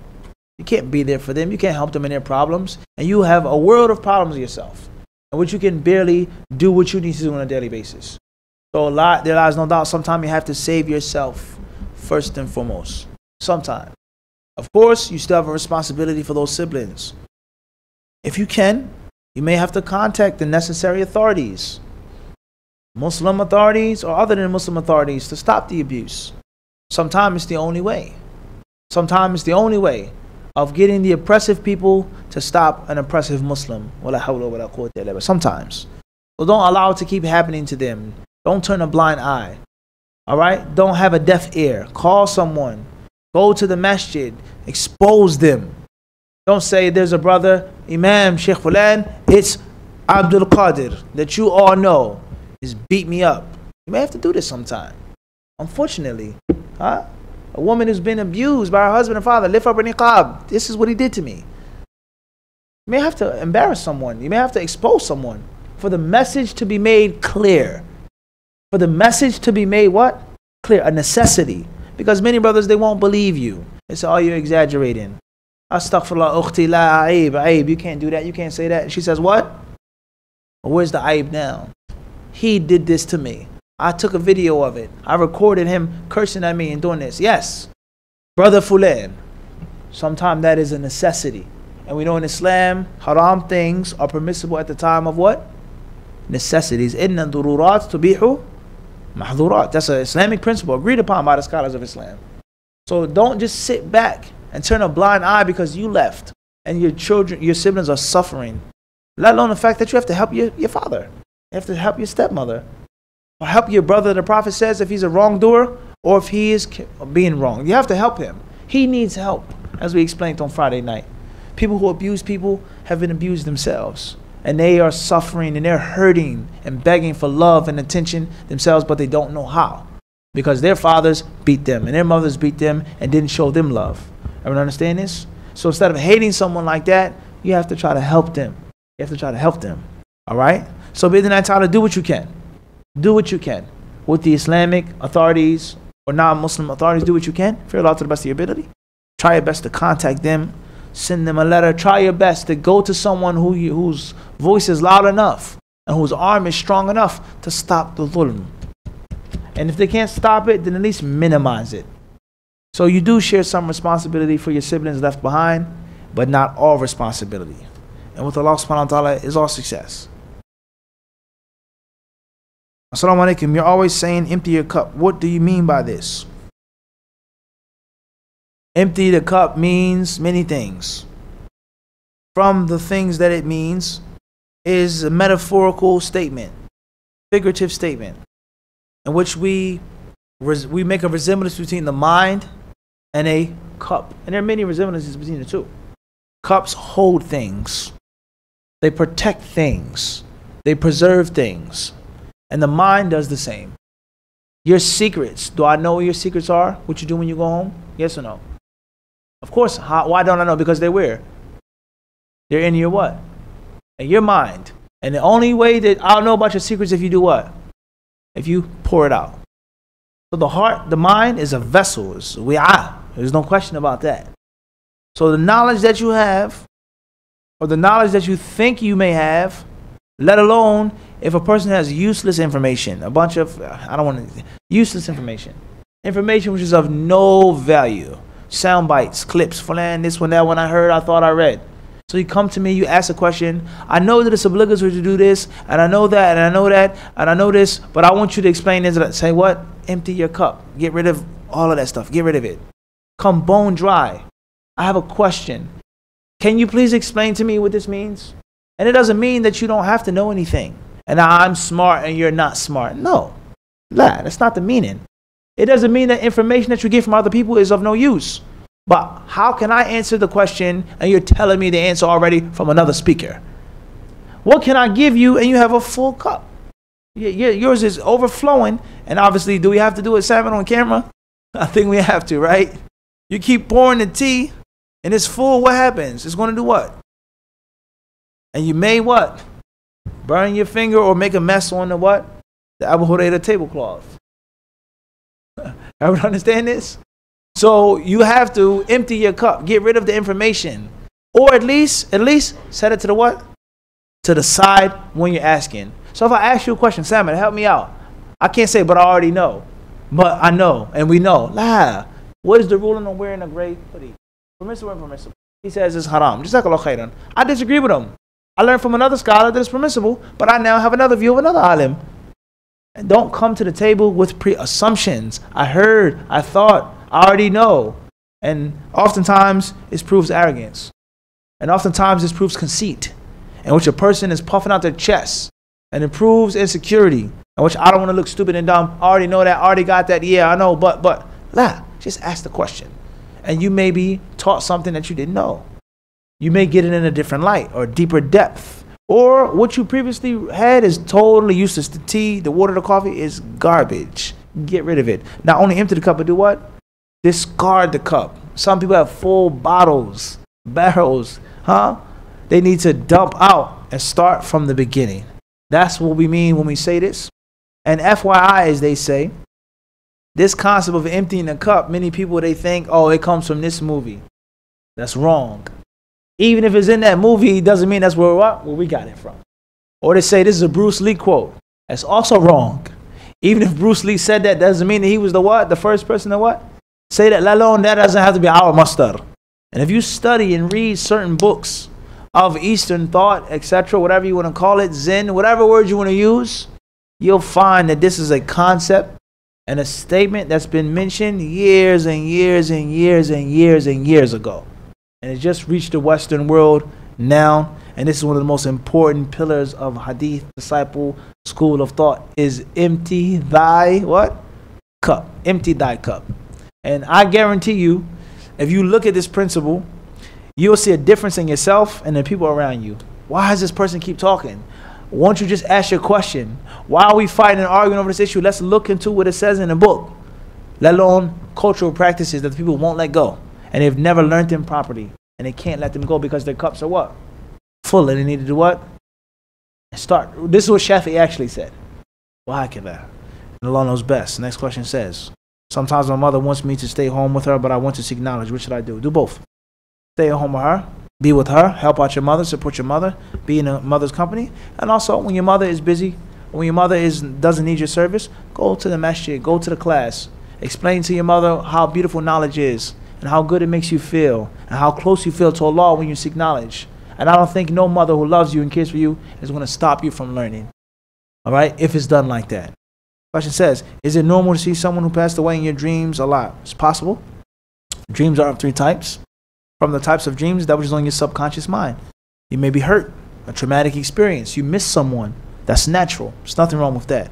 Assalamu alaikum Mufti. Would you advise a sister to pursue a brother for marriage who might be already pursuing, taking to another sister because of his deen? Talking to another sister because of his deen. Allah tells us in Surah 4, marry the women who are pleasing to you. 2 of them, if not 3 of them, and if not 4 of them. That's what Allah tells us in the Quran. Some of the ulama of Islam, they say, inna ta'adduda wajib. Some may hold the view that getting married to more than one woman is obligatory. And that's because Allah commanded, fankihu. He ordered, fil amr. And he started off with 2. So regardless of the tafsir, etc., polygyny is from the deen. It's from the deen. Alright? What's important is for you to find a brother who's suitable for you. And who's compatible with you. And someone that can give you your needs. And inshallah ta'ala, let's say most of your wants.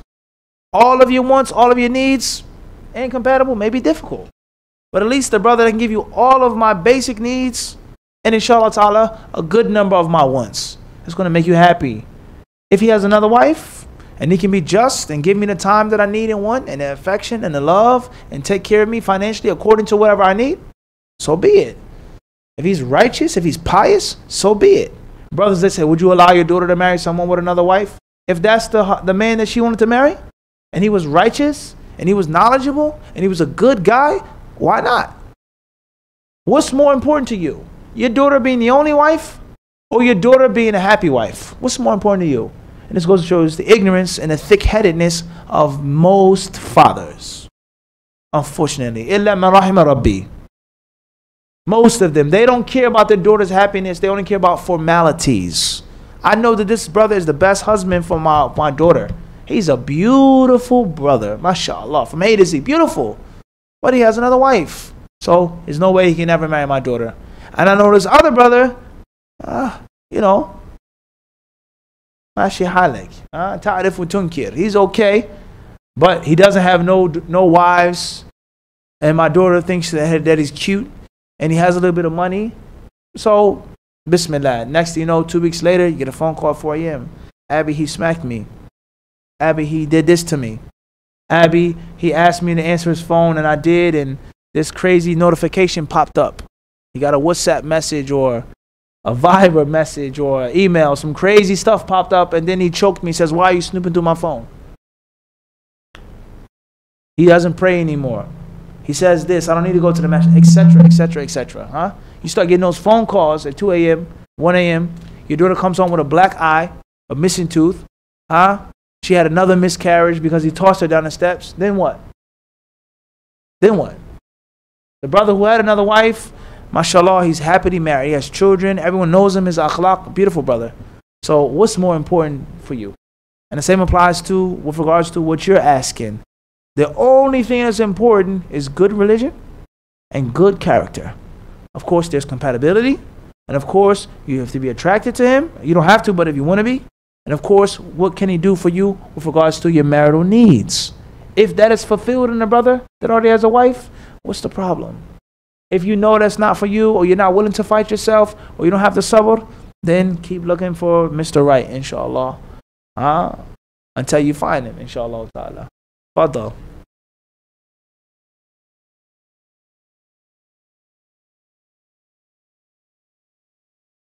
Question says, the rule on organ donation.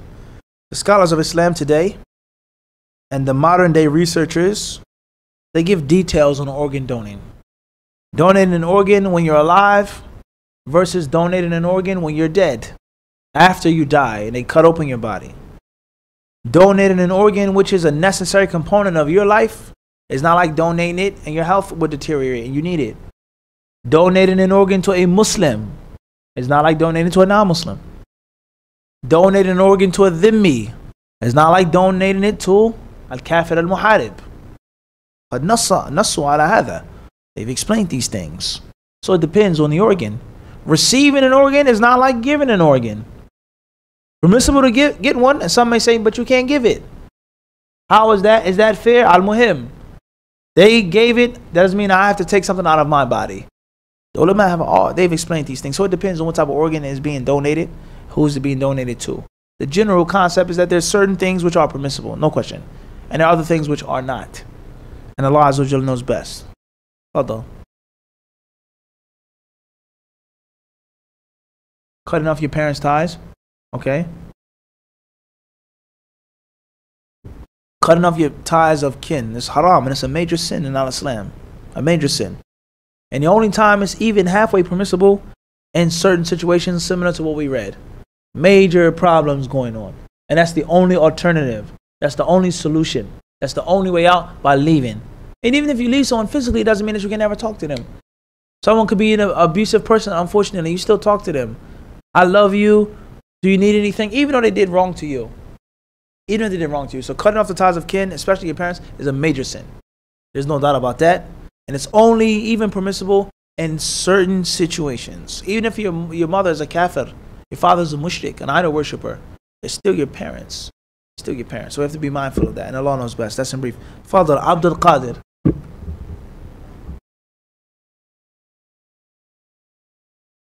So you have to maintain your ties of kinship with relatives that you never met. If you know about them, try your best to keep some type of relationship with them.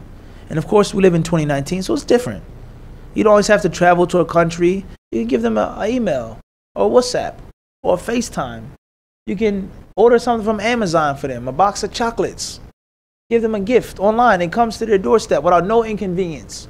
$10 you buy a box of chocolates. This is from nephew such and such. I never knew that you were my aunt or uncle overseas in another country. Or a family friend. It's not difficult. So if you know about them, you should do it.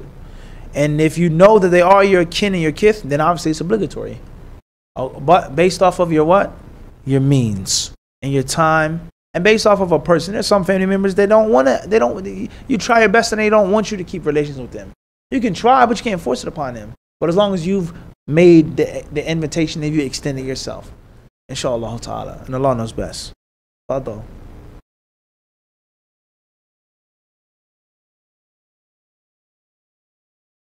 Tayyib. Khairan inshallah. What's the ruling on talking to more than one woman and you can only barely afford one?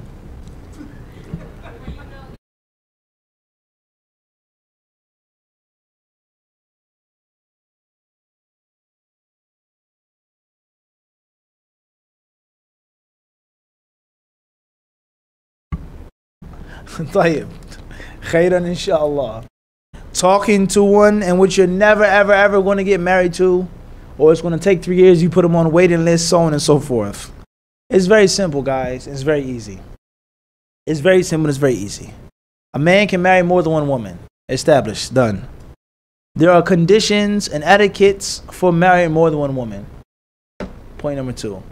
Point number 3 is that there is a process and a way of finding a wife. First, second, or third. And there are ways, there are etiquettes of finding a husband. First, second, or what? Or third. Sheikh, it's 2019, Sheikh. There may be some sisters who have more than one husband. This has been found before in some Ba'd al-Buldan. Don't make me name places, Sheikh, in which your sisters who had more than one husband. It's happened, Sheikh. You'll be shocked. With the niqab and gloves. Full screen. Things even worse than that. Wala hawla wala quwwata illa billah. Things even worse than that. People swingers, wearing niqabs and beards, and they, what? Salmon, I'm sorry, but I'm only speaking the truth. This is reality. In which they trade husband and wife. Wallahi. It's well known, Sheikh. Well known practice, unfortunately. Allah musta'an. Al-Muhim, ya akhi, is that if a sister or a brother, he's trying to look for another wife, then there's a way of doing it, of course. There's another way of doing it. It's either going to be the permissible way or the impermissible way. It's either going to be the recommended way or the disliked way, all right? So the next point is there a time limit on that process? Is there a time limit? If a brother says, I want to get married to a sister, but I won't be able to marry her 2 years later, is there a time limit? Is it a good idea for him to be in contact with her for 2 years until he can marry her? Or whatever the case. It depends. If you're just playing around and laughing and joking and just want to have fun and, dipping and dabbing and doing that, then obviously we know the ruling on that. We know the ruling on that. And it's going to catch up to you one way or another eventually. If you're just playing around and playing with people's emotions and feelings and using the deen as a joke and a game. And obviously it's even worse if the person who's doing this is a person of Islamic status, such as a student of knowledge or a da'iyah. That's even worse. And when you use your power, a means of abusing women and manipulating women and getting what you want, even though you have no intention on marrying them, or you have no intention on taking care of them, or giving them the needs that they request, that's a problem. As far as if a man is looking for a wife and he's unsure and he wishes to pick and to choose and to select, if you call it a waiting list, so be it. And Allah knows best. Khairan inshallah, I believe that's everything. We want to stop. Alhamdulillah, it was my pleasure to come here and be your instructor and to share some of the things that Allah Azza wa Jalla has blessed me with to come across. And I ask Allah subhanahu wa ta'ala to reward all of you and to bless all of you and to increase you all in beneficial knowledge. I give a special thanks to my friends, my companions, my colleagues, my entourage. First and foremost is Brother Nafis for traveling with me and accompanying me, keeping me safe, and all other things as well that he did to me and for me during his trip. That only Allah knows. Tayyib. So may Allah bless him and reward him well. My thanks and appreciation, of course, goes out to our hosts, the brothers and the sisters who invited us, who hosted us, who took care of us in Ottawa and also in Toronto. Sheikh Abu Umar Abdulaziz, may Allah bless him.